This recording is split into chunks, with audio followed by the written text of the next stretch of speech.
तालियों से बोलते रहे। अष्ट सिद्धि नभ निधि के दाता,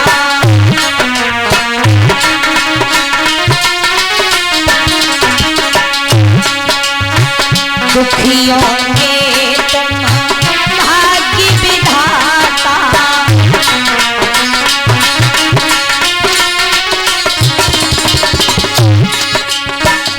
अष्ट सिद्धि नभ निधि के दाता, दुखियों के तुम भाग्य विधाता,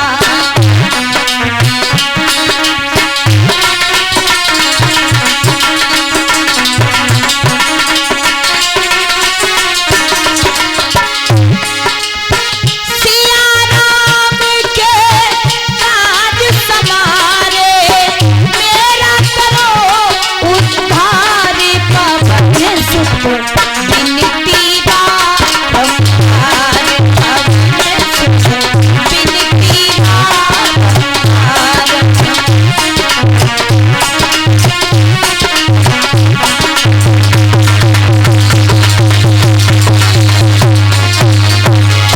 और हे प्रभु, हे दुख भंजन मारुति नंदन, हे दुख भंजन मारुति नंदन, सुन लो मेरी पुकार पवन सुत, विनती बारंबार पवन सुत, विनती बारंबार।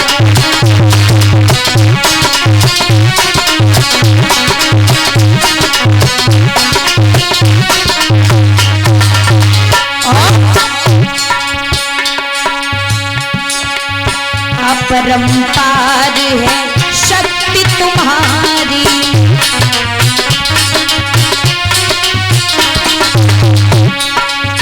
तुम परिरीझे अभक्त बिहारी,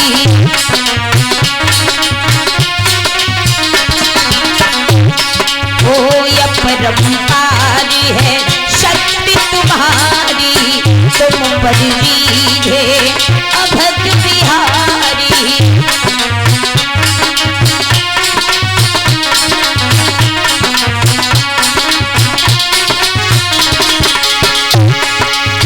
भक्ति भाव से ध्याऊं तुमको, हे भक्ति भाव से ध्याऊं तुमको, और कर दो दुखों से पार पवन सुत, विनती बारंबार पवन सुत, विनती बारंबार।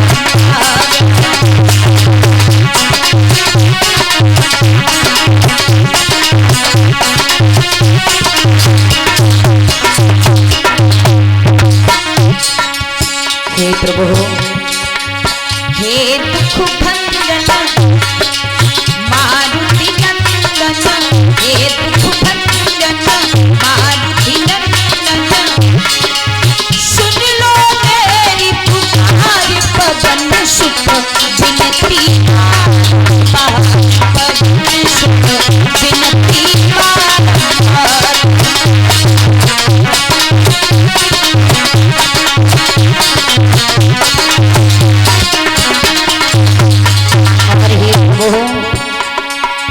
जपू निरंतर नाम तिहारा, अब नहीं छोड़ू द्वार तुम्हारा,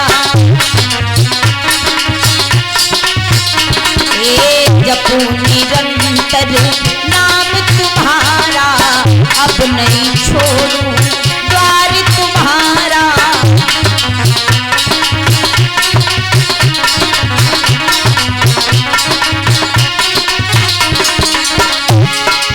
राम भक्ति मोहि शरण मिलीजे, राम भक्ति मोहि शरण मिलीजे, और भव सागर से पार पवन सुत बिनती बारंबार, पवन सुत बिनती बारंबार।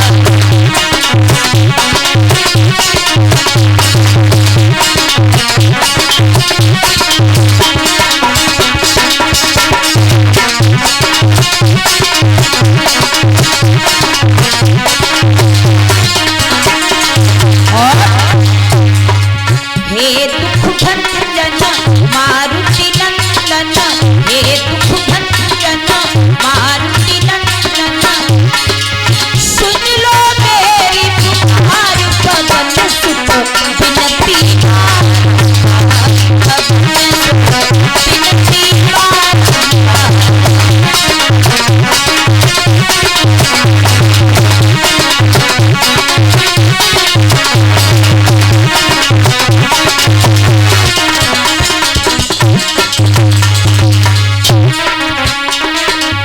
हनुमत डटे रहो आसन पे, जब तक की कथा प्रभु की होए।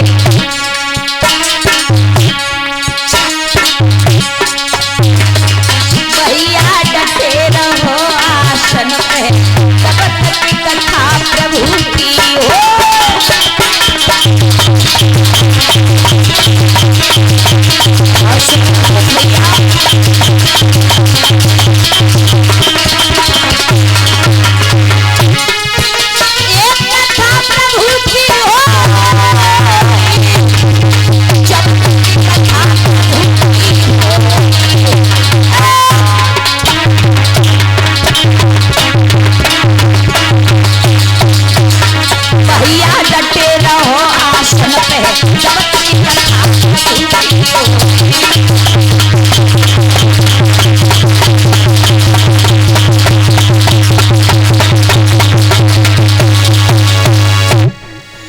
बोलिए पार्वती मैया की, राधा कृष्ण भगवान की, दुर्गे मैया की, भैयार बाबा की, अपने अपने माता पिताओं की, अपने अपने गुरुदेव भगवान की। बोलिए 33 कोट देवी देवताओं की जय हो। आइए, जहां तक हमारी आवाज पहुंच रही हो, पंडाल में जितने भी हमारे श्रोतागण भाई बहन पिता तुल्य बुजुर्ग, हमारी माताएं बहनें जो भी बैठे हैं, आज सप्तम दिवस की व्यासपीठ की तरफ से मेरा सभी के लिए हाथ जोड़ करके राधे राधे राम राम नमस्ते और जय गुरुदेव स्वीकार हो।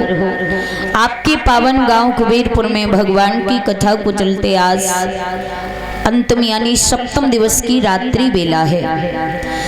तो जहाँ तक आवाज पहुँच रही हो, सभी भाई बंधु माताएं बहनें भारी सी भारी भीड़ में उपस्थित होके कथा में आए, आनंद लें। आज की बात और है ना। तो सभी लोग आए। ये समय हमें बार बार नहीं मिलता, जो समय निकल जाता है वो वापस लौट के नहीं आता। तो इसलिए सभी लोग भारी से भारी भीड़ में आके कथा में आनंद लें। इसी बीच में दान दाता दान कर रहे हैं भगवान की कथा में।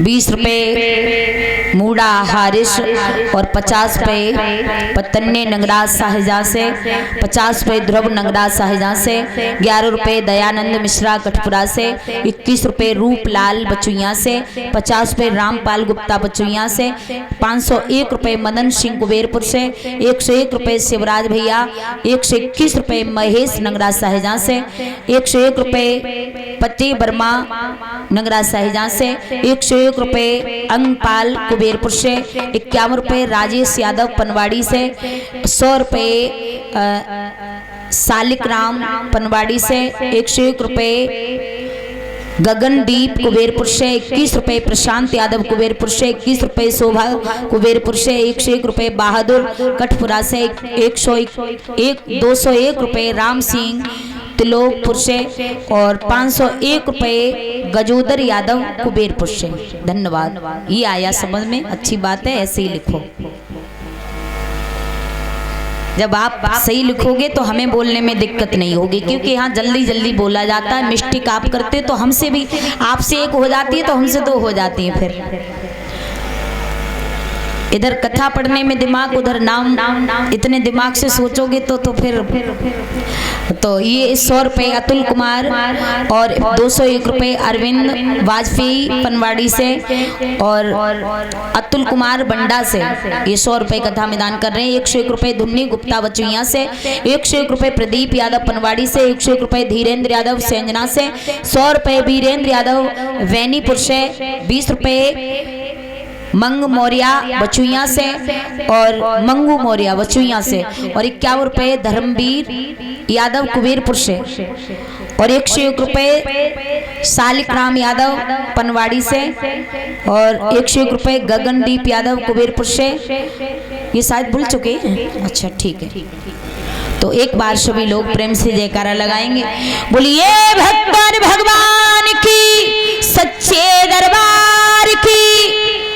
तो आइए अभी भैया जी के मुखारविंद से कथा का आख्यान श्रवण कर रहे थे।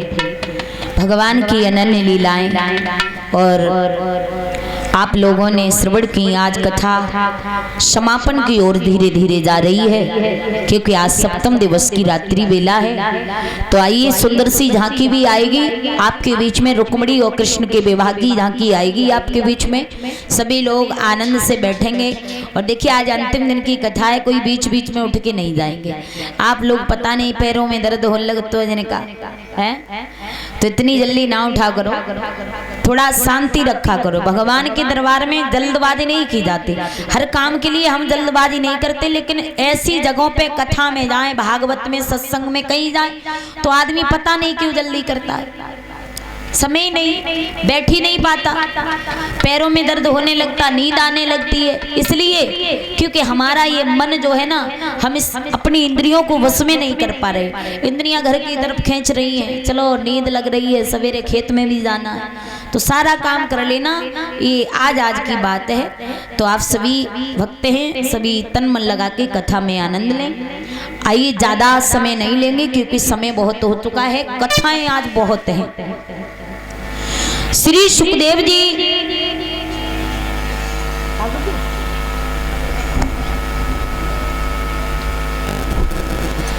श्री सुखदेव जी हर हर गंगा मैया की रमण रेती में बैठे समझाते हैं कि हे राजन परीक्षित, देखिए दिन में भी कथा हुई थी, लेकिन दिन में आज थोड़ा जनरेटर गड़बड़ कर गो है ना, इसलिए थोड़ी आज गड़बड़ हो गई कथा में। लेकिन फिर भी कथा हुई, और सुनने वाले तो दिन में जितने भी सुनने वाले होते हैं वो आते हैं, और जो नहीं होते सुनने वाले वो बिल्कुल नहीं आते।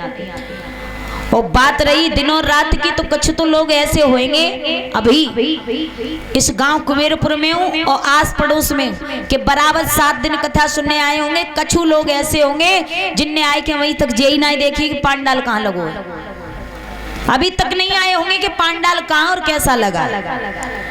तो वो भाग्यशाली नहीं दुर्भाग्यशाली हैं जो भगवान की कथा से इतनी दूर हैं। समझ लो कि इनके ऊपर प्रभु की कृपा भी हुई नहीं है। आप बैठे हो, आप ये मत समझना कि हम साधारण लोग हैं, समझ जाओ हमारे प्रभु की कृपा पूरी तरीका से तुम्हारे ऊपर बरस रही है, तभी यहाँ बैठे हो, अन्यथा यहाँ नहीं बैठे होते। तो आइए कथा का आख्यान जहाँ चल रहा था, परीक्षित जी कथा कहाँ चल रही बताओगे? नहीं मालूम, मेरी समझ में ना आते, तुम कत्तो तो कत्त का हो। इन्हें टेंशन लगी है एक बात की, काय की? इन्हें टेंशन लगी नहीं, भैंसिया 1 लीटर दूध कम है गई। आज कह रहे कि आज भागवत भैया तब ते हमारी भैंसिया 1 लीटर दूध कम है गई। इन्हें ताई की टेंशन लगी है कि कल समापन होए और भैंसिया की बढ़िया तरीका से सेवा करें, तो टेंशन न लो बड़ी। अबे 1 लीटर कम भैया 2 लीटर बढ़ा दे भाई, चिंता न करो, है ना। कथा में ध्यान नहीं है इनका, इधर उधर बहुत ध्यान रहता है। चलो लेकिन बहुत बढ़िया है, अच्छे हैं, विचार बहुत अच्छे हैं, स्वभाव बहुत बढ़िया है। ज़्यादा प्रेशर नहीं डालेंगे, नहीं तो टेंशन में पड़ जाएंगे। आइए, महाराज कथा का प्रसंग चल रहा था, शायद रुक्मिणी की कथा का है। भगवान कन्हैया ने अपने बड़े भैया बलराम का विवाह अरुणित नगरी के रहने वाले महाराज उनकी बेटी रेवती के साथ में अपना बड़े भाई की शादी करवाई है। अब नंबर आता है भगवान श्री कृष्ण के विवाह का। भगवान कन्हैया का विवाह भीष्मक महाराज की बेटी रुक्मिणी के साथ कैसे हुआ था, इस कथा बड़े आनंद से सुनेंगे। कथा सुन रहे बड़े अच्छे राजा थे भीष्मक महाराज, कुंदनपुर के रहने वाले भीष्मक। इनके घर 4 पुत्र थे, घर में कोई बेटी नहीं थी। बेटी नहीं तो भगवान से इन्होंने कामना की कि प्रभु हमारे घर एक बेटिया हो जाए, बेटी हो जाए। वो हर आदमी बेटी मांगता है भाई, देखा होगा बेटी घर में हो 1 और बेटा हो में 4, तो बुढ़ापे में 4 लड़का तुम्हें धोखा दे जाएंगे, लेकिन एक बेटी तुम्हें धोखा नहीं देगी। बुढ़ापे में बेटा रोटी न दे, लेकिन बेटियां तुम्हें रोटी जरूर देंगी। इसलिए बेटियां बेटों से कम नहीं होती। अगर बेटियां बेटों से कम होती तो झांसी की रानी लक्ष्मीबाई अंग्रेजों से भिड़ गई, अपने बेटे को पीठ से बांध के, ऐसे ही नहीं भिड़ जाती। ऐसी ऐसी हमारे भारत भूमि पर बेटियां हुई हैं जिनके एक नहीं अनेक प्रमाण हैं, और जिन्होंने माता पिता का नाम रोशन किया। क्या बेटियां कोई कलंक होती हैं?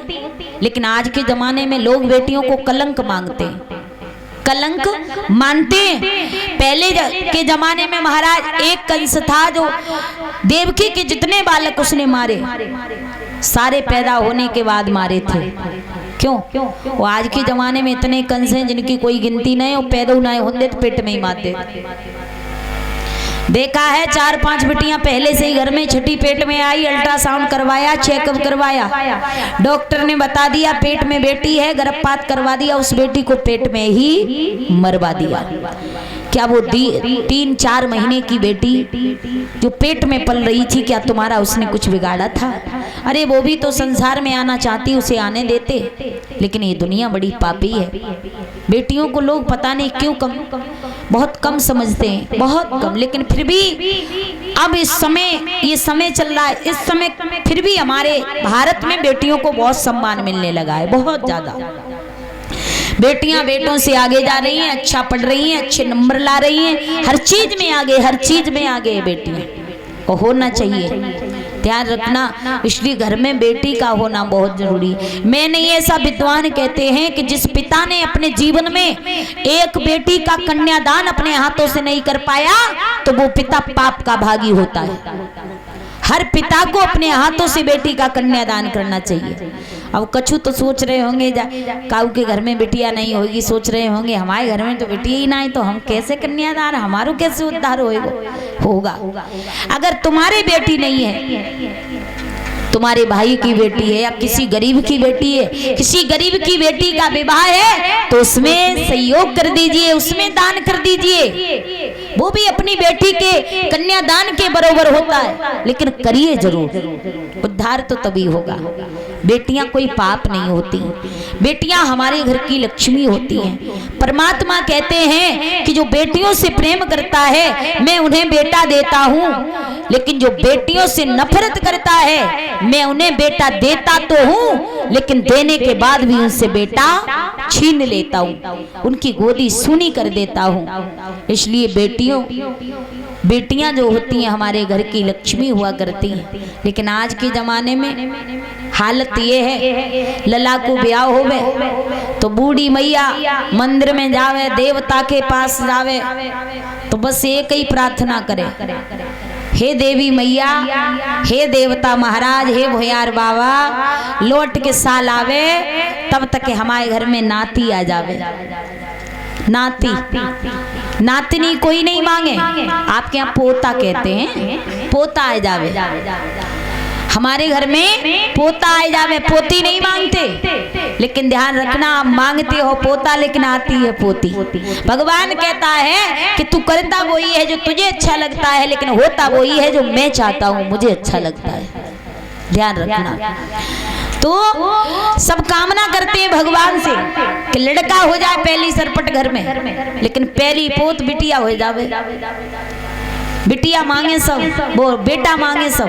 अब खुद सोचो जब सब लोग बेटा ही पैदा करेंगे, लोग बेटियां पैदा ही नहीं करेंगे, तो फिर लड़कन की शादी कहां से करके लाओगे?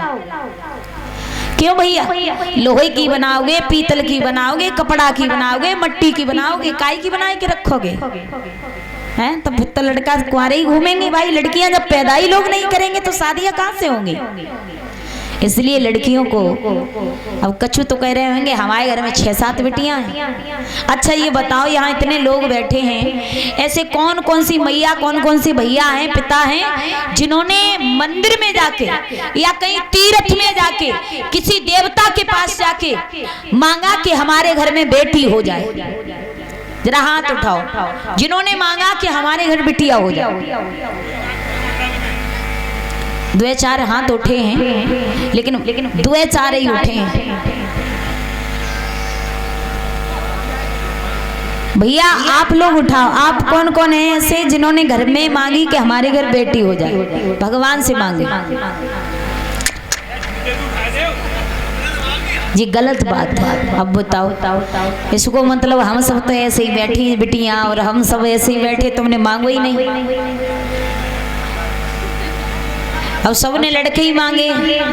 बताओ, इतनी लड़कियों की मांग कम है संसार में, इतनी लड़कियों से नफरत है लोगों को कि लोग लड़कियों को पसंद ही नहीं करते हैं। और फिर जब जवान है जा तब ढूंढते हैं हम ब्याह है जावे, ब्याह है जावे। कहाँ से है जावे ब्याह? जब लड़कियां पैदा ही नहीं की तो कहाँ से शादी होगी? महाराज कछु तो कह रहे होंगे 6-7 बिटियां हमारे घर में, तो इतने तुम और हम कितने ईमानदार हैं जो 6-7 बिटियां ऐसे ही कर लें। जो लड़कन के चक्कर में है गई, अब लड़का है जाए, अब लड़का है जाए, लेकिन हर बार लड़की है जाती। तो महाराज बेटियां जो होती हैं घर की लक्ष्मी होती हैं, लोग गर्भ में मार देते हैं। भीष्मक ने भगवान से प्रार्थना की तो इनके घर बेटी हुई।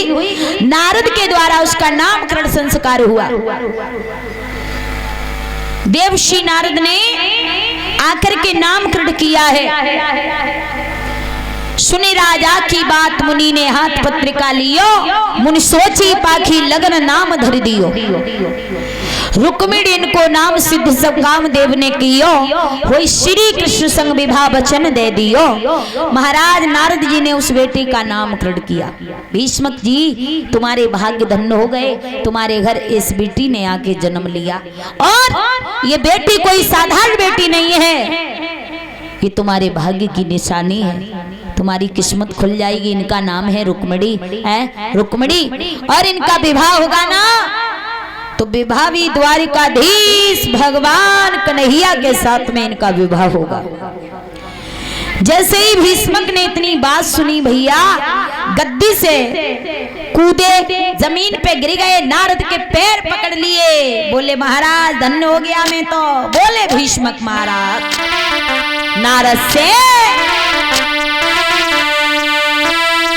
कि अरे खुशबकती छाई गई वन में,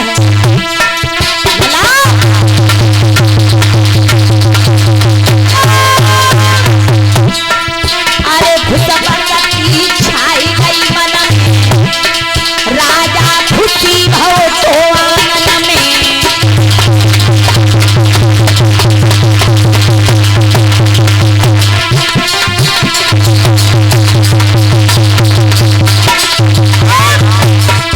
अरे पकड़ी की भुजा है बीच भवन में, और अब ठारी गए थे आंगन में।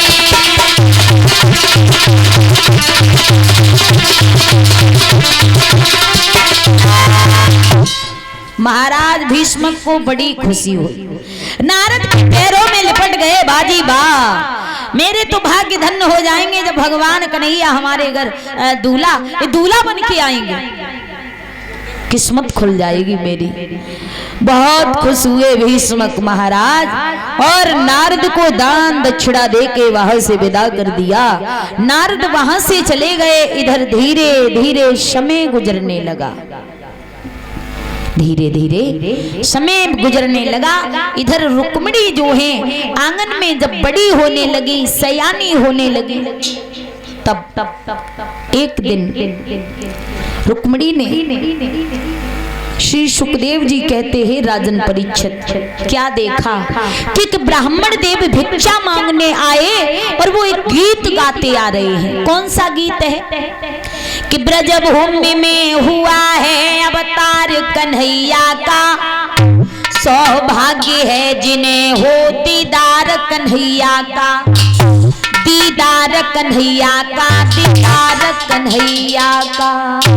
महाराज रुक्मिणी ने जब ये नाम सुना दरवाजे पे आके खड़ी हो गई, मन में विचार आया इसका मतलब है भगवान का अवतार हो चुका है और मैं बड़े आराम से बैठी हूँ, मेरा समय यूं ही निकला जा रहा है, क्यों ना मैं भी आज से भगवान कृष्ण की दीवानी बन जाऊं। तो रुक्मिणी भगवान कृष्ण की पूजा में लग जाती हैं और मन में सोचने लगी। क्या सोच रही हैं? तो सोचने लगी बिटिया मन में, और जीवन दिन व्यर्थ हो रहे हैं।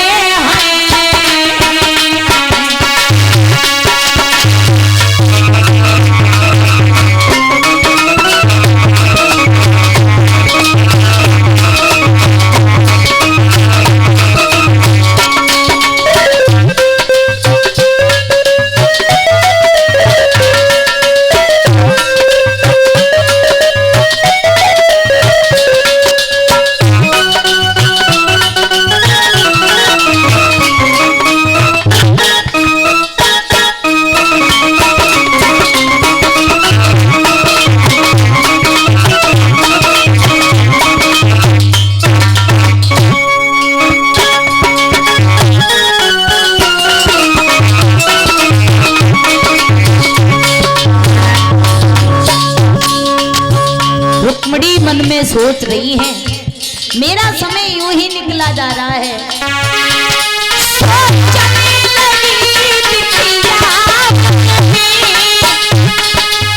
और जीवन व्यर्थ हो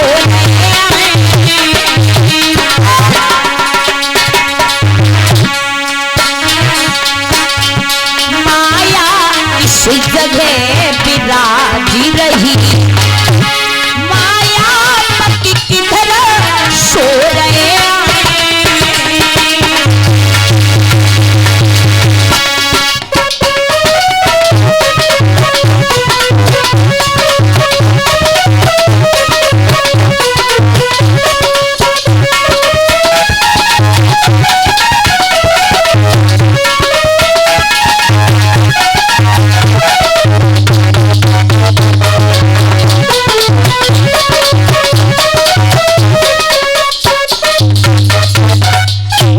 मेरे भैया।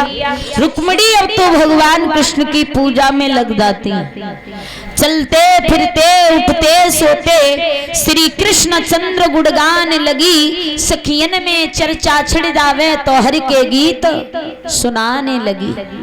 रुक्मिणी अब तो कृष्ण की पुजारिन बन गई, सोते जागते उठते बैठते चलते फिरते खाते पीते हर वक्त भगवान के कीर्तन गाती हैं, हर वक्त कृष्ण का गुणगान करती हैं रुक्मिणी।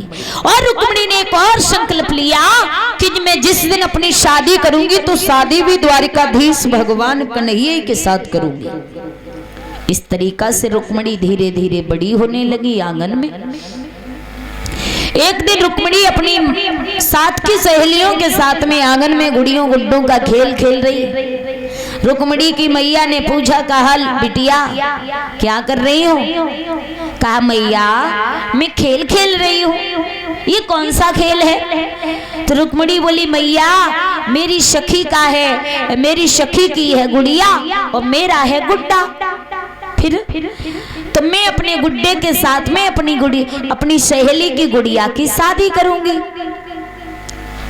यही खेल है। हाँ, मैया ने जैसे इतनी बात सुनी है, सोचने लगी रुक्मिणी की माँ, अब हमें ऐसा मालूम पड़ रहा है कि हमारी बेटी भी गुड्डा के योग हो गई, सुंदर सा वर तलाश के हमें भी अपनी बिटिया की शादी करवा देनी चाहिए।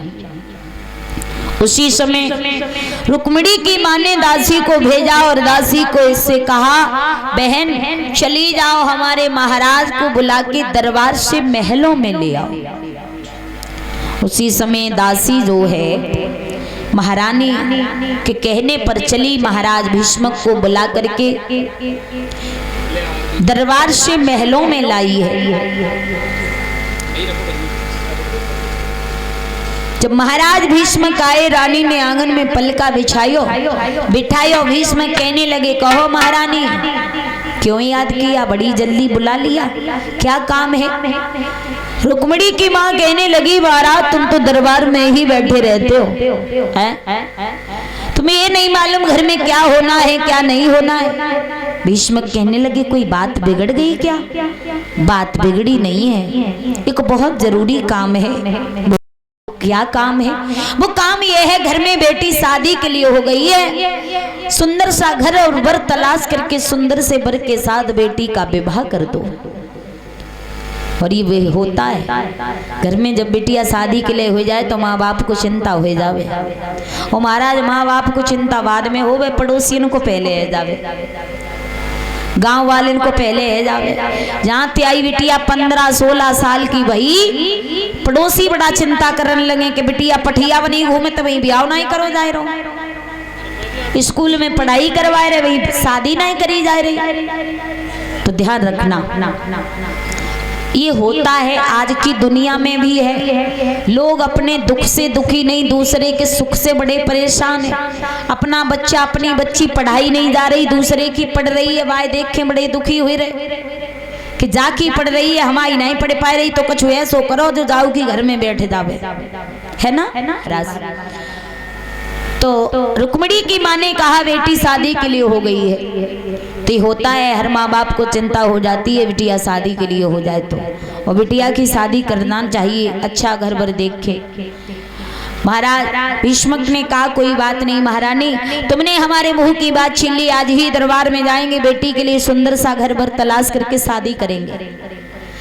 भीष्मक महाराज उन्हीं पैरों लौट गए, दरबार में पहुंचे, दरबार लगवाया और दरबार के लोगों से कहा है, सुनो हमारी सुंदर सी बेटी रुक्मिणी शादी के लिए हो गई है, अगर किसी की भी नजर में कोई सुंदर घर बर्तन हो तो हमें बताएं, हम अपनी बेटी का विवाह जल्द ही करेंगे। महाराज सुंदर सा वर, बेटी की शादी के लिए सुंदर सा वर कैसा होना चाहिए? कुछ माँ बाप अपनी बेटियों के साथ में गलतियां भी कर देते हैं। आप कहो कैसे? गलती ऐसे कर देते हैं कि माँ बाप बेटी की तरफ न देख करके बेटा बढ़िया से बढ़िया ढूंढ ले, या फिर बेटी ज्यादा बढ़िया हो तो लड़का कम बढ़िया ढूंढे। बहुत बड़ी गलती हो जाती है। कौन सी? कि बिटिया ते आई है, अंगूठा टेक लड़का ढूंढो एमए पास है, अब अनपढ़ लड़की और पढ़ा लिखा लड़का, तो ये जोड़ा चलेगा क्या? आपको लगता है चलेगा? नहीं चलेगा। 4-6 महीना बिटिया ससुराल में रही, फिर कहा देखी कि मायके में डरी 3-4 साल गए, दमाद बुलाए भी नहीं आए रहो, क्योंकि मन की लड़की नहीं मिली। अगर आपकी बेटी हाई स्कूल पास है तो 12वीं पास लड़का चल जाएगा, आपकी लड़की 12वीं पास है, बीए पास लड़का चल जाएगा, आपकी लड़की बीए पास है, एमए पास लड़का चल जाएगा। पर महाराज अंगूठा टेक पढ़ो लिखो लड़का ढूंढ लो तो नहीं चलेगा। और लड़की खूब पढ़ी और लड़का बिना पढ़ो ढूंढ लो तो नहीं चलेगा। बराबर गुड़ देखना चाहिए, है ना। बेहिसाब हो जावे फिर तो ऊंट के गले में बकरिया लटकाई दे, है ना, वो हिसाब हो जाता है। और लड़की त्याई है, देखो बुरा मत मानना, भगवान की सब बनाए हुए शरीर हैं, इसमें कोई, मैं तो खैर नहीं मानती, पर लोगों की सोच अपनी अपनी होती है। अगर लड़की त्याई खूब सावरी है थोड़ी कलर में, और लड़का तुमने खूब मल्लू को भक्क भूरो ढूल लो, तो रोज कहेगो जब कलूटी जन कहाँ ते मिल गई मोको, हैं, फिर भी जोड़ा नहीं चलेगा।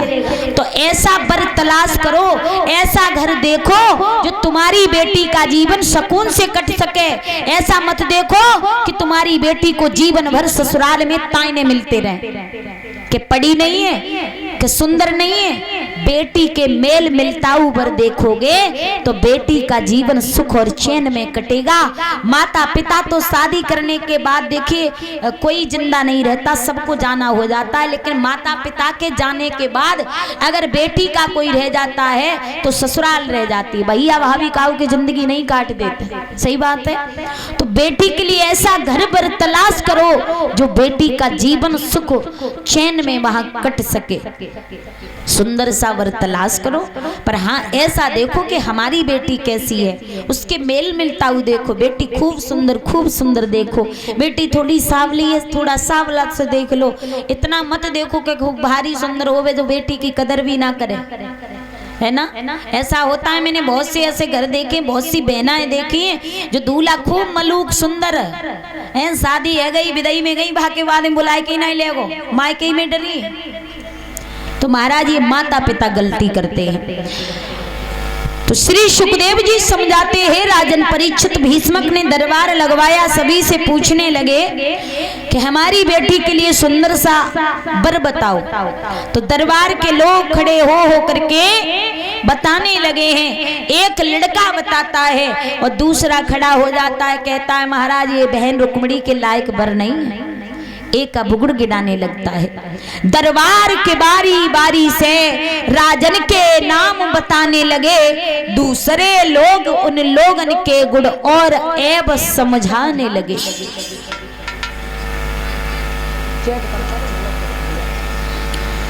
पल में धमकी दिखलाने से और कोई भी बाकी रहा नहीं।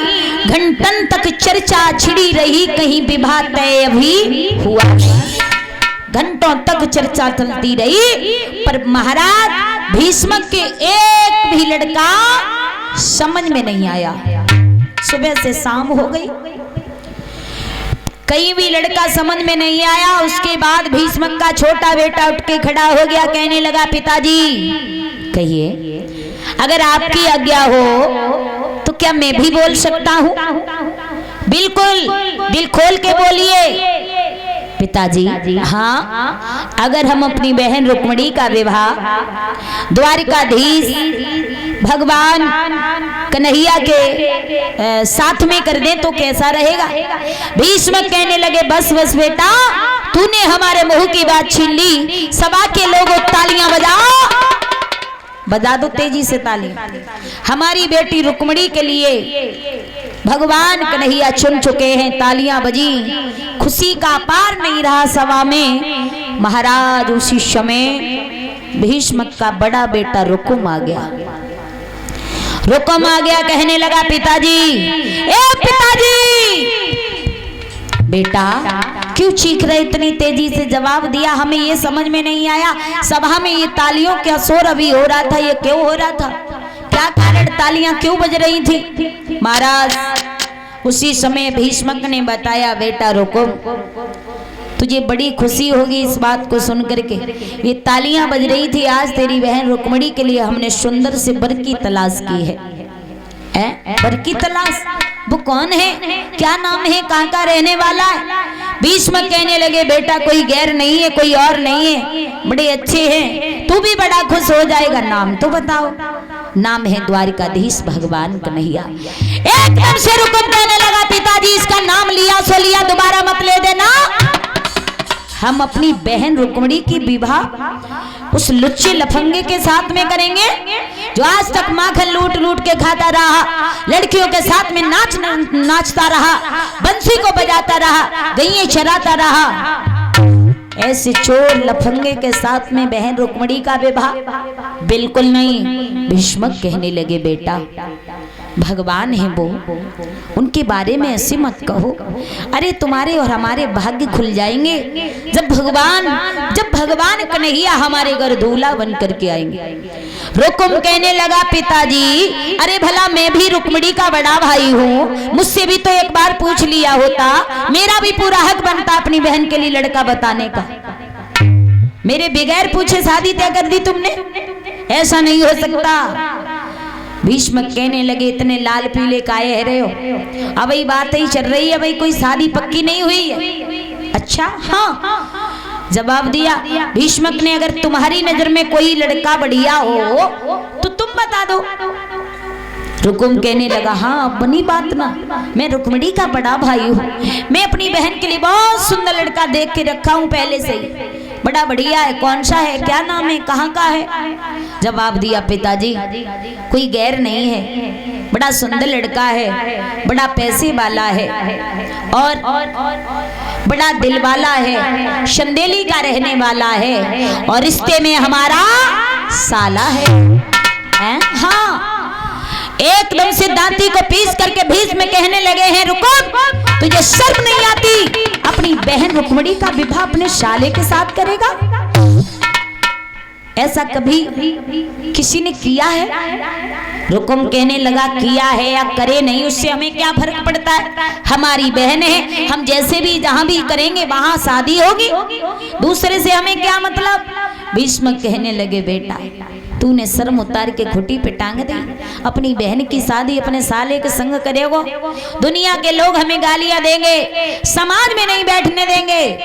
रुकुम कहने लगा पिताजी भाड़ में चली जाए समाज, हम अपनी बहन का विवाह करेंगे तो साले शिशुपाल के साथ ही करेंगे, और कन्हैया के साथ में अगर शादी हुई ना तो शादी नहीं होगी। यहाँ पता है क्या होगा? बोला रुकुम पिताजी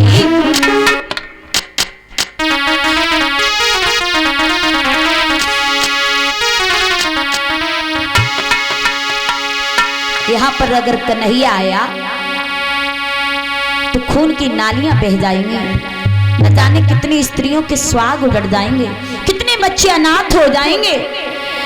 भीष्म कहने लगे बेटा बेटा ऐसा मत कर, तू मेरे 2-4 बेटियां नहीं है, तेरे 2-4 बहनें नहीं है, अरे एक ही बहन है, एक ही मेरे बेटी है, मैंने बड़े अरमान सजाए, बड़े अरमानों से बेटी को पाला, मेरे अरमानों पर मिट्टी मत डाल मेरे लाल। और क्या बोले भीष्मक रो करके लाला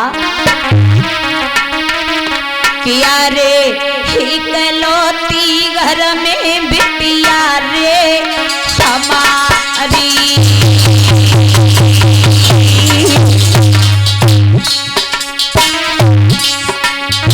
लाला अरे इकलौती घर में लाड़ो रे हमारी, और बड़े लाड़ प्यार से गैया पाली,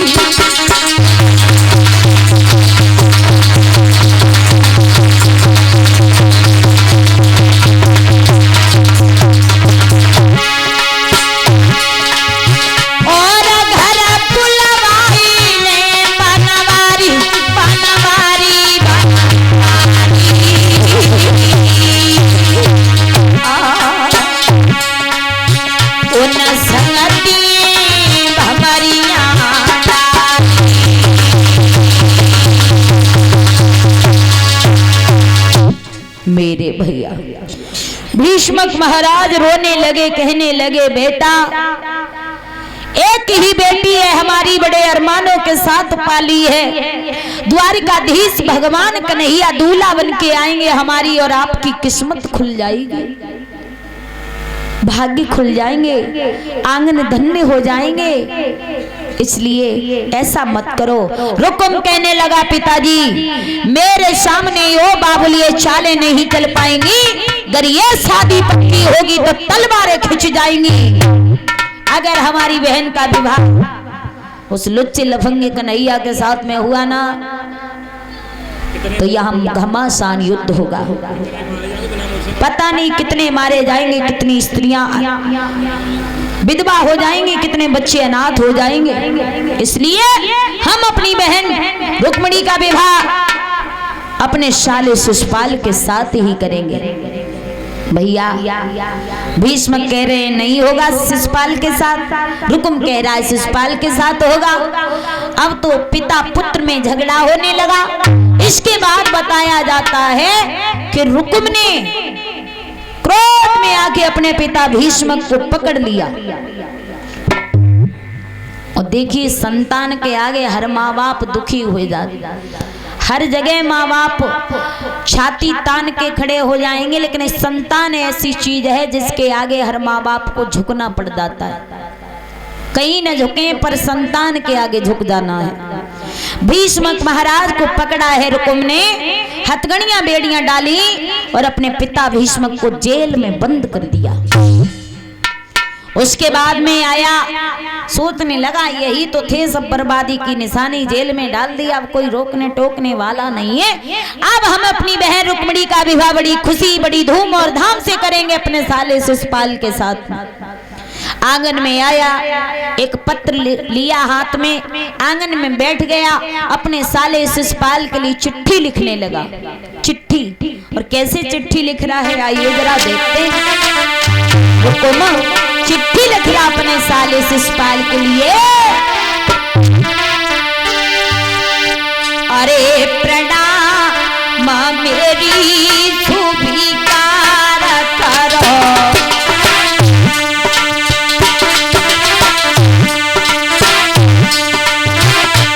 स्वीकार करो तुम चमेली तेरे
और बोला है रुकुम, आरे होशियारी से आइयो तुम दूल्हावन गैया,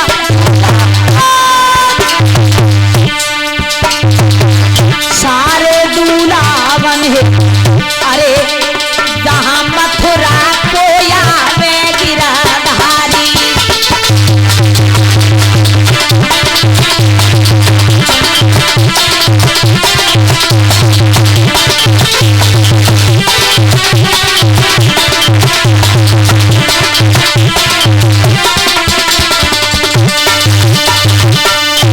मेरे भैया रुकुम ने आंगन में बैठ के अपने साले शिशुपाल के लिए चिट्ठी लिखी है।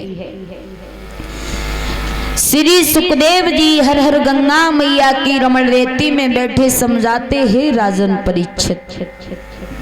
चिट्ठी को लिखा, नाई ब्राह्मण को बुलाया, चिट्ठी दे दी और कहा ये ले जाओ चंदेली में शिशुपाल के यहाँ।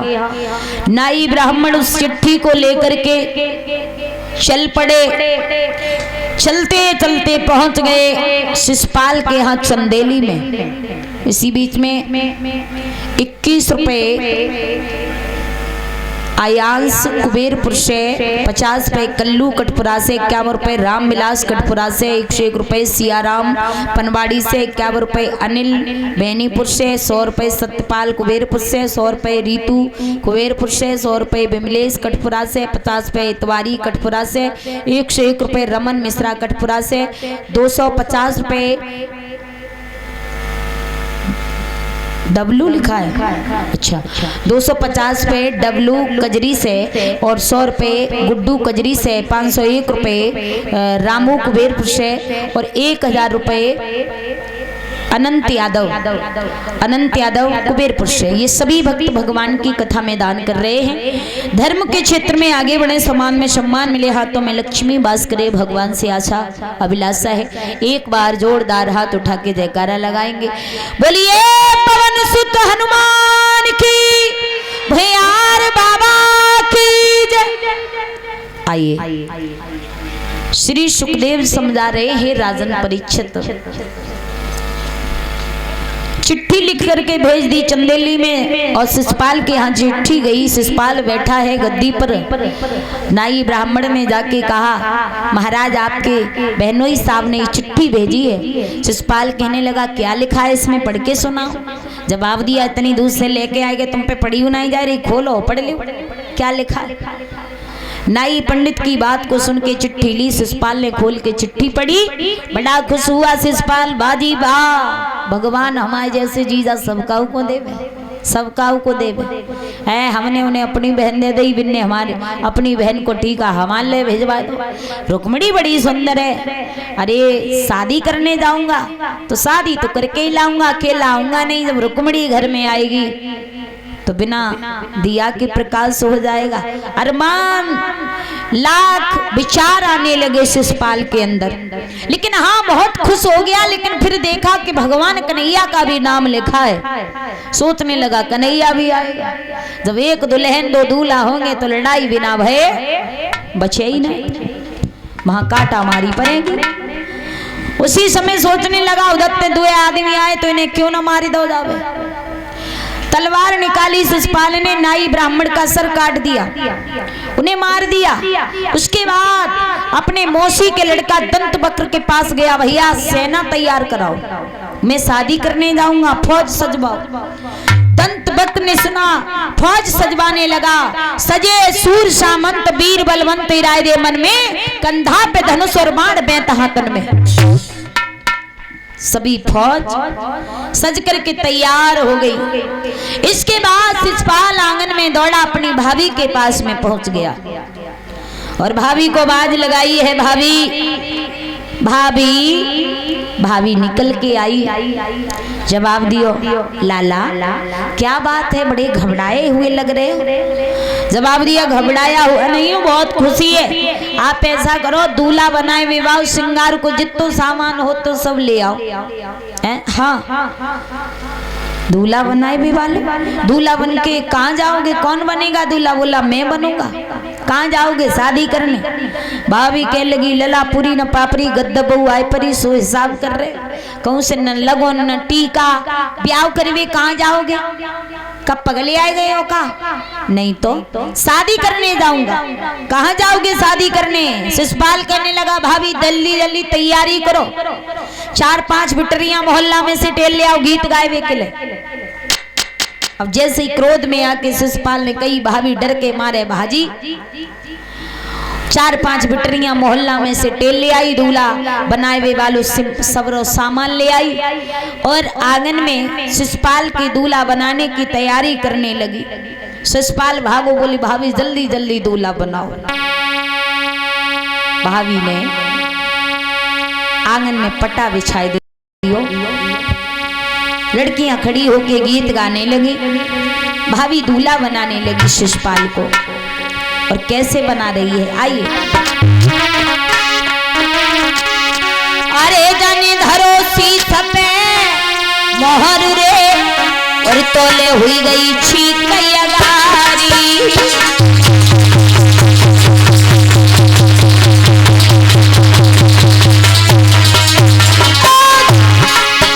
जाने धरो शीश पे मोहर रे, तोले हुई गई छीक गारी।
बोली लला मान जाओ, हमें जी लग रही है ब्याह करी वो तो बहुत बड़ी बात है, अकेले जिंदा लौटे आओ तो समझो। हमने ये सुना, ये देख रही हैं सुगुन पर सुगुन हो रहे हैं, इसलिए मान जाओ। शिषपाल कहने लगा भाभी मानूंगा नहीं, जाऊंगा तो शादी करके आऊंगा, अकेला आऊंगा नहीं, रुक्मणी को साथ लेके ही आऊंगा, दूल्हा बनाओ। नहीं बिल्कुल नहीं, महाराज जैसी चलो है। पटा पे बैठे को एकदम से पटक लगी, आंगन में पछाड़ खाई के गिर गए, परियां फूट गई, खुच गई तो खड़ो है गयो, लड़कियां हंसने लगी। शिषपाल बोला गीत गाओ, गीत गाओ, हंस क्यों रही हो, हम दूल्हा बन रहे हैं, तुम्हें हंसने की पड़ी। अब तो लड़कियां गीत गाने लगी, असगुन हो रहे। भाभी ने समझाया, कही लला हमें जो लग रही है तुम मारे जाओगे बचोगे नहीं, हमें जो मालूम है कि रुक्मणी को ब्याह कन्हैया के संगू हीरो, उधर से कन्हैया आएंगे, इधर से तुम जाओगे, लड़ाई होगी। एकदम से शिषपाल कहने लगा भाभी उस कन्हैया का नाम मेरे सामने मत ले देने। सुन भाभी के बहन उठी तन में ज्वाला, और मैं जाऊं उसी के पास आनंद को लाला, तैयार कर दे दूल्हा बना दो जल्दी। मानूंगा नहीं मैं, शिषपाल नहीं माना, जिद में आ गया। भाभी सोच लगी जे पजारो नहीं मानेगो, हाँ जाको चाहे गोड़ पाए इकट्ठे है जावे, लेकिन जो जावेगो जरूर। शिषपाल नहीं माना, तैयार कर दिया भाभी ने, हाथ में शीशा लियो शिषपाल ने, और शीशा मुँह देखो, कहने लगो भाभी तुमने तो गजब ही कर दियो, एक आंख में गजरा लगा दियो, एक आंख में नहीं लगायो। भाभी ने कही लला भूल गई जल्दी जल्दी में, तो कुछ समझ आ रही था चक्कर में भूल गई, लेकिन ला दूसरी में लगाए दो। काजर लगाए वे को चली भाभी, काजर लागी नैन भूप के नैन दिखाए दो बट्टा, कछ ठाड़ी गाय रही गीत मचा रही गुइया। बोली भाभी तुम धर देव मोहर उतारी रही, उच्चार करो मत सट्टा, वहां दुई दूल्हा एक नार परेगो रट्टा। मान जा लला मान जा, लेकिन नहीं मानो शिषपाल, शिषपाल नहीं माना। तो भाभी बोली लला हमें जे मालूम पड़ रही है कि अरे नाई मिलेगी रुकी मेरी प्यारी बेटा,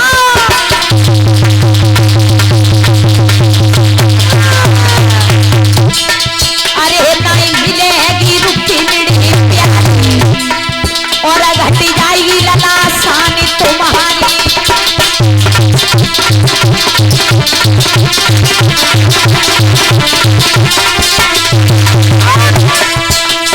और वहां पे से नातेदारी बेटा फदियत होई तुम्हारी।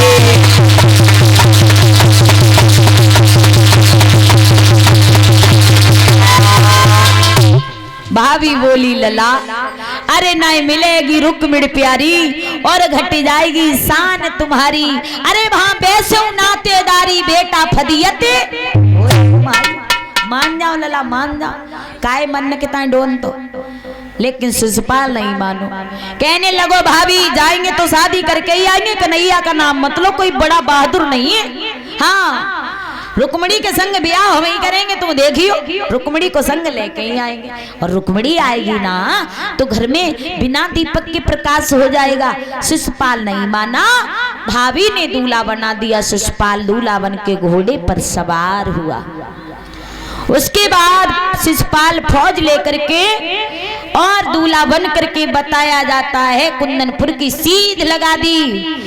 और महाराज बताया ऐसा जाता है कि 2 दिन पहले से ही शिषपाल ने कुंदनपुर में अपनी बारात ला के ठाड़ी कर दी। अब इधर रुक्मणी ने जब जाना मेरे भैया का साला शिषपाल बारात लेकर के मेरे दरवाजे पर आ गया है, रुक्मणी रोने लगी है, हे गोविंद हे कन्हैया हे मनमोहन हे गिरधारी, बचपन से ये रुक्मणी ये दासी तुम्हारी पूजा करती आई है, मैंने बचपन से तुम्हारा ध्यान लगाया है कन्हैया, मैं शादी अपने भैया के साले के साथ बिल्कुल नहीं करूंगी, शादी करूंगी तो तुम्हारे साथ ही करूंगी, नहीं तो ये रुक्मणी मर जाएगी। श्याम तुम्हें आना पड़ेगा कन्हैया। रुक्मणी आंगन में रोने लगी है। आइए इसी के साथ साथ एक सुंदर सा भजन ताली बजा करके सभी लोग बोलेंगे।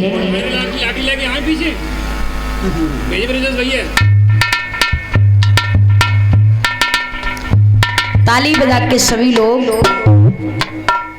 भगवान का सुंदर सा कीर्तन बोलेंगे। उसके बाद में फिर आगे कथा में प्रवेश करेंगे।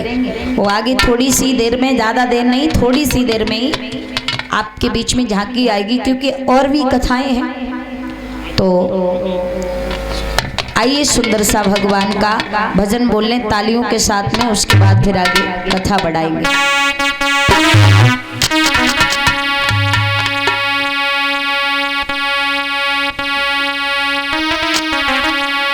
कहना है, एक भक्त कहता है क्या,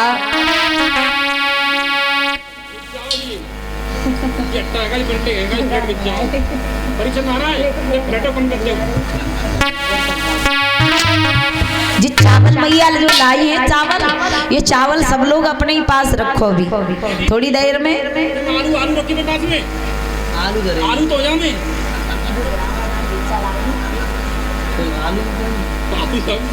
आलू और चावल।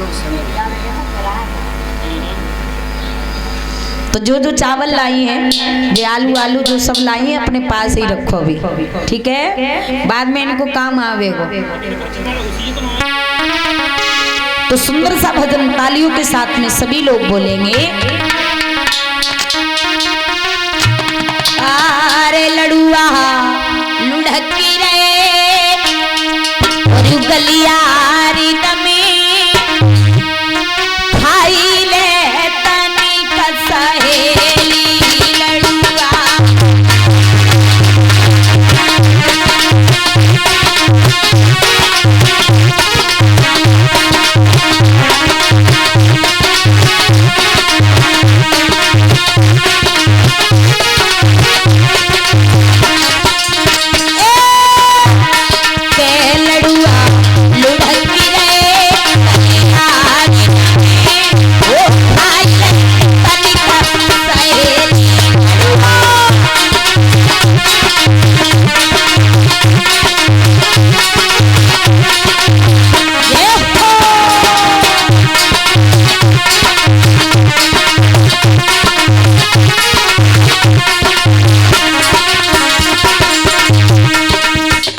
के सभी लोग बोल लो, हमें मालूम है तुम्हारे यहाँ नाच तो हो गए वो नहीं, कहे कहे के हार गए, आज तक कोई ना नाची है।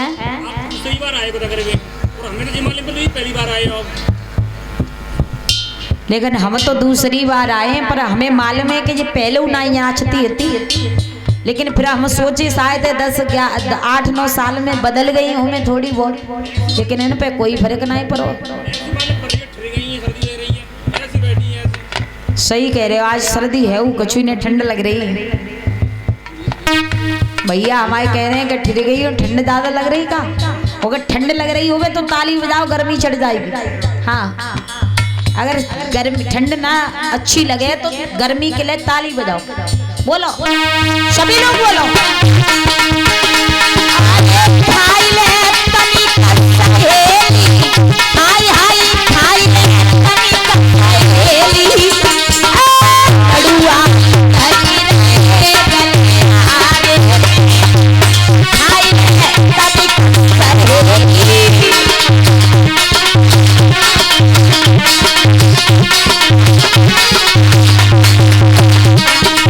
ये लड़ुआ कौन से, ये बूंदी बाई लड़ुआ नहीं, हाँ वे सकटन पे बंद वेऊ नहीं, हाँ ये सत्संगी रूपी लड़ुआ है, भागवत रूपी लड़ुआ है, हाँ सदगुरु रूपी लड़ुआ है। किसने किसने खाए, ताली बजाओ। ये लड़ुआ की रानी खाए, ये लड़ुआ की रानी खाए,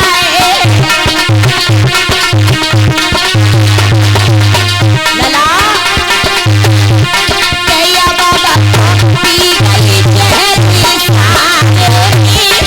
खाई ले बाबा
लो।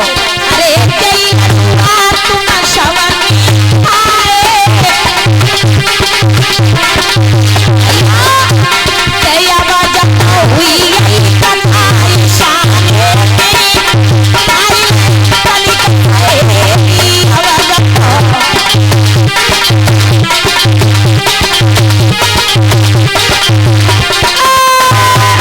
लड़ुआ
बोलिए।